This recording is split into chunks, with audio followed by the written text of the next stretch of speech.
Hello guys, my name is Ankit Mishra. Last topic में हम लोगों ने बात की थी इश्यू ऑफ शेयर्स के बेसिस पर कि थ्योरिटिकल बेसिस पर कि इश्यू ऑफ शेयर्स क्या होते हैं, गाइडलाइंस क्या होती हैं। आज हम बात करने वाले हैं कि जो इश्यू ऑफ शेयर्स हैं वो कितने टाइप से इश्यू किए जाते हैं on the basis of numerical example. ठीक है, तो न्यूमेरिकल बेसिस पर हम बात करने वाले हैं कि इश्यू ऑफ शेयर्स कैसे कितने टाइप से इश्यू किए जाते हैं। तो इसमें बताया कि इश्यू ऑफ शेयर्स जो हमारा आज का टॉपिक है, तो इश्यू ऑफ शेयर्स में क्या है कि हम लोग तीन तरीके से उसको इश्यू कर सकते हैं। पहला होता है हम लोगों का पार, दूसरा होता है प्रीमियम, और तीसरा जो होता है उसे कहते हैं डिस्काउंट। तो आज हम इन तीनों चीजों पर बात करेंगे। तो सबसे पहले बात करते हैं पार क्या होता है। तो पार मैंने बताया था आपको लास्ट क्लास में कि जो 10 रुपए के शेयर्स हैं उन 10 रुपए पर ही इशू कर देते हैं तो उसे पार कहते हैं।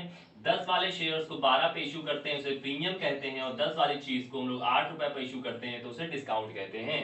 इसका मैंने पूरा डिस्क्रिप्शन दिया था लास्ट पार्ट में, जो आप पार्ट 6 जो था इसके पहले वाला, उसमें आप देख लीजिएगा कि इश्यू ऑफ शेयर्स के बेसिस मैंने क्या क्या इन्फॉर्मेशन थ्योरिटिकल बेसिस पर दी हुई है। आज हम बात करेंगे न्यूमेरिकल बेसिस पर, जनरल एंट्रीज बेसिस पर कि कैसे इन सभी चीजों के बारे में हम लोग बात करते हैं। तो सबसे पहले हम लोग बात करने ये जा रहे हैं कि issue of shares at par basis पर। तो पार बेसिस हम लोग कैसे क्या क्वेश्चन सॉल्व होता है, तो उन सब चीजों के बारे में बात करेंगे।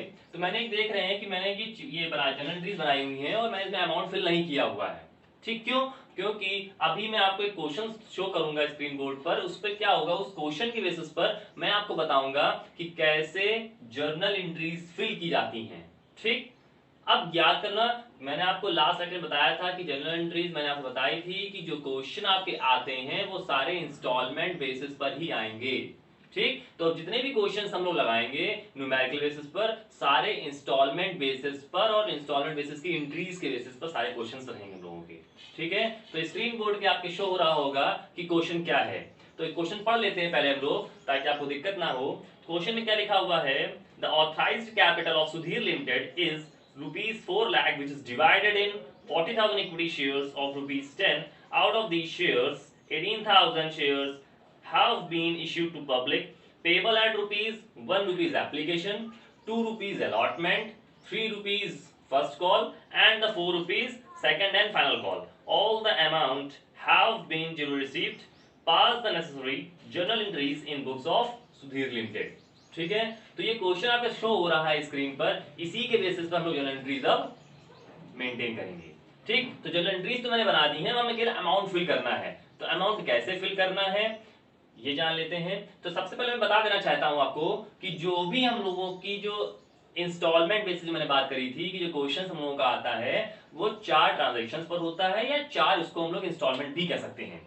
ठीक, तो इंस्टॉलमेंट कौन कौन सी होती है, पहला होता है हम लोगों का एप्लीकेशन, दूसरा होता है अलॉटमेंट, फिर होता है फर्स्ट कॉल, और फिर होता है सेकंड कॉल। अब इसमें क्या होता है, जैसे मैंने बताया कि जो क्वेश्चन आपसे कह रहा है कि एक शेयर आपका 10 रुपए का है। ठीक, तो एक शेयर जो हमारा 10 रुपए का, उसी 10 रुपए को हम लोग 4 ट्रांजैक्शंस में या 4 इंस्टॉलमेंट्स में डिवाइड कर देंगे। तो पहला यहाँ पर क्या कह रहा है, एप्लीकेशन 1 रुपए की है, अलॉटमेंट 2 रुपए का है, फर्स्ट कॉल 3 रुपए का, और सेकंड कॉल या फाइनल कॉल 4 रुपए की है। तो आप देख रहे होंगे कि टोटल जब करोगे 4 3 7 2 9 1 10, तो टोटल 10 रुपए की आपकी इंस्टॉलमेंट, तभी टोटल अमाउंट आपका बन रहा है एक शेयर का। तो उसी को जो कंपनी है वो शेयर होल्डर से या इन्वेस्टर से इंस्टॉलमेंट बेसिस पर रिसीव करती है। ठीक, अब यहाँ देख लेते हैं, एक एग्जांपल समझते हैं कि सपोज दैट आप मोबाइल खरीदने जाते हो शॉप पर इंस्टॉलमेंट ईएमआई बेसिस पर। तो सबसे पहले वो थोड़ा बहुत अमाउंट आपसे जमा करा लेता है, रिसीव कर लेता है और अपने अकाउंट में ट्रांसफर कर देता है। लेकिन जब सेकंड इंस्टॉलमेंट आती है तो वो आपको क्या करता है, कॉल करता है कि सर पेमेंट देने आ जाइए, दैट मींस आपकी ड्यू डेट हो चुकी है, आप पेमेंट देने आइए। ठीक, और देन बाद में वो उसको रिसीव करता है। वैसे इसमें भी होता है कि सबसे पहले कंपनी आपको क्या किया, शेयर्स सेल कर दिए, तो आपने थोड़ा बहुत अमाउंट उनको दे दिया। तो याद रखना, पहला क्या किया उन्होंने, कंपनी ने रिसीव किया और फिर अपने अकाउंट में ट्रांसफर कर दिया। तो वही देख लेते हैं एप्लीकेशन में, पहले वो रिसीव करेगा और फिर वो कर देता है ट्रांसफर। इतनी चीज क्लियर हो गई। फिर नेक्स्ट जो इंस्टॉलमेंट होगी उसमें क्या होता है, ड्यू डेट आती है, दैट मींस कंपनी आपको इन्फॉर्म करती है सर आपकी ड्यू डेट आ चुकी है, आप पेमेंट करने आओ। कॉल करती है ना आपको, मैंने बताया था कि पेड अप और कॉल्ड अप कैपिटल क्या होती है। तो कंपनी क्या कर रही है, कॉल कर रही है किसको, शेयर होल्डर्स को, कि सर आपकी ड्यू डेट हो चुकी है, आप ड्यू डेट देने आइए, दैट पेमेंट करने आइए। तो अब याद रखना कि अलॉटमेंट से फर्स्ट कॉल तक लेकर पहली जो एंट्री बनेगी वो बनेगी ड्यू की। ठीक, दैट मींस ट्रांसफर जो है वो आपका चेंज हो जाएगा ड्यू में, और जो सेकंड एंट्री हमने रिसीव तो कर ली, तब हमने ड्यू डेट बता दी, आप क्या करोगे, रिसीव करोगे अमाउंट को, तो जो फर्स्ट एंट्री थी वो यहां पर बन जाएगी सेकंड एंट्री। तो आप देख रहे हो कि एप्लीकेशन पहली रिसीव की बनी थी, तो यहां पर सेकंड जो इन तीनों में नेक्स्ट जो रिमेनिंग जो इंस्टॉलमेंट है उसमें सेकंड एंट्री रिसीव की बनी हुई है, और एप्लीकेशन जो पहली ट्रांसफर की थी वो यहां पर पहली बन गई है ड्यू की। इसका मतलब मैंने आपको बताया था, पहले बता चुका हूं मैं और फिर से बता दे रहा हूं कि एप्लीकेशन और बाकी की रिमेनिंग तीन इंस्टॉलमेंट जो होती हैं वो अपोजिट होती हैं। कैसे कि जो एप्लीकेशन की फर्स्ट एंट्री होती है वो रिमेनिंग 3 इंस्टॉलमेंट की सेकंड एंट्री होती है, ठीक, और जो एप्लीकेशन की सेकंड एंट्री होती है वो रिमेनिंग 3 इंस्टॉलमेंट की फर्स्ट एंट्री बन जाती है। इतनी क्लियर हो गई? तो देख लेते हैं उसी बेसिस पर, और क्वेश्चन अब शो हो गया होगा आपकी स्क्रीन बोर्ड पर, तो अब देखते हैं कैसे क्वेश्चन को सॉल्व करना है। तो हमने क्वेश्चन पढ़ के बताया कि क्या चीजें थी, अब उसी देखते हैं। तो अब देख लो क्वेश्चन में कि 4 लाख की कैपिटल है, ठीक, उसको डिवाइड कर दिया गया 40,000 शेयर्स में। 40,000 शेयर्स में डिवाइड करने के बाद फिर क्वेश्चन में कहा गया है कि 18,000 शेयर्स ही केवल इशू हुए हैं।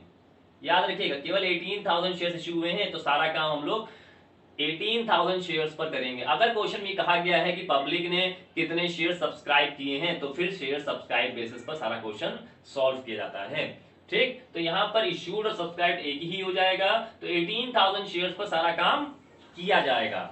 तो देख लेते हैं कि 18,000 एप्लीकेशन हमारी 1 रुपीज की है, तो 18,000 मल्टीप्लाइड बाय 1 तो हो जाएगा 18,000 रुपीज। तो एप्लीकेशन में 18,000 रिसीव कर ली, और हमें पता है कि डेबिट और क्रेडिट दोनों एक दूसरे के क्या होते हैं, सिमिलर होते हैं। दैट मींस दोनों के अमाउंट जो होता है वो इक्वल होता है, ठीक। तो दोनों का अमाउंट इक्वल हो गया। अब याद रखना कि हमने बैंक में जमा कर दिया, क्योंकि बैंक क्या एक रियल अकाउंट होता है, तो डेबिट इज द रिसीवर होता है, तो रिसीव कर लिया।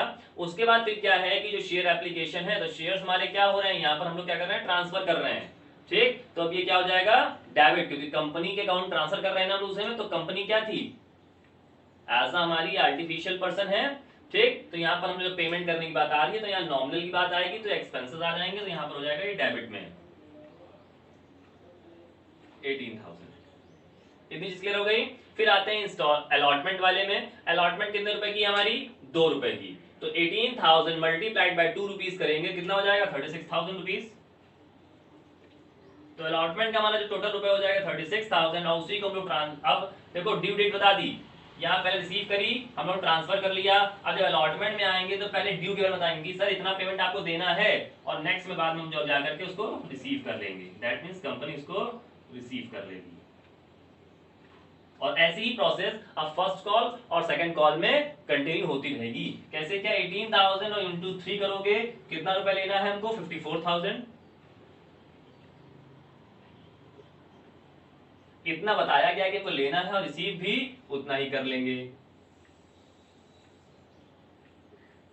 इनकंडीशनली अगर कोई शेयर होल्डर पेमेंट नहीं कर पाता है, या कोई शेयर होल्डर नेक्स्ट इंस्टॉलमेंट का पेमेंट एडवांस कर देता है, तो ये सभी चीजों के बारे में हम लोग आगे की वीडियोस में बात करेंगे, ताकि आपको स्टेप बाय स्टेप समझाते चलें कि क्या चीजें कैसे होती हैं, ताकि आपको क्लियरली और सही तरीके से समझ में आ जाए, ठीक। फिर बात कर लेते हैं सेकंड कॉल पर। तो यहाँ पर देख रहे हैं 18,000 4 रुपीज के अकॉर्डिंग 72,000 का अमाउंट हमको लेना है शेयर होल्डर से,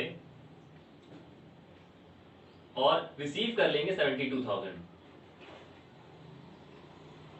इतनी चीज क्लियर हो गई। तो ये था बेटा हमारा पार बेसिस पर कि कैसे क्या चीजें होती हैं, कैसे एंट्रीज में उसको शो किया जाता है, और इसका टोटल कर देंगे तो टोटल हमारा निकल करके आ जाएगा 3,60,000 रुपीज। तो ये हमारा पार बेसिस पर ये क्वेश्चन था। और मैंने एक चीज नहीं लिखी हुई है, जो मैंने क्वेश्चन से देख के नहीं लिखी, जो उसमें क्या था, आपने देखा कि क्वेश्चन जो है वो सुधीर लिमिटेड का है, ठीक। तो सुधीर लिमिटेड लिख लीजिएगा, मैं शो कर देता हूं, तो सुधीर लिमिटेड देख लेना।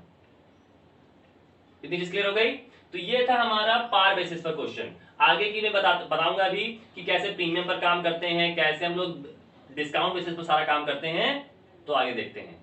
ओके।